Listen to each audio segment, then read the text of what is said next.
Welcome back, everybody. Today, I'm going to teach you how to hide authors in OneNote.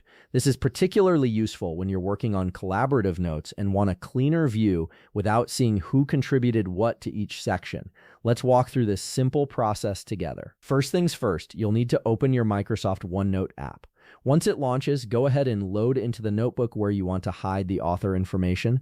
Take a moment to ensure everything is loaded properly, as you'll need full access to the menus and tools we're about to use. This step is important because without the notebook fully loaded, some options might not be accessible. Once your notebook is open and ready, direct your attention to the top part of your screen. This is where all your menus and tools are located, giving you access to OneNote's various features. Among these options, you'll want to locate and click on the History menu.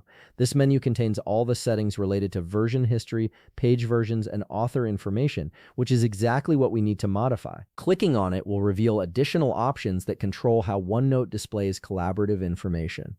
Now, from the History menu, the process of removing the authors is quite straightforward.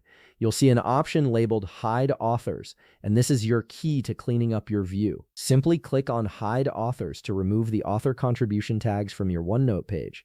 This action immediately removes all those little labels that show who wrote or edited each section, giving you a much cleaner, more streamlined view of your notes. This is especially helpful during presentations or when you simply want to focus on the content itself rather than who contributed what. And there you have it. You've successfully hidden the author information in your OneNote notebook, creating a cleaner workspace that focuses purely on the content. If you found this video helpful, please leave a like, subscribe, and see you in the next video.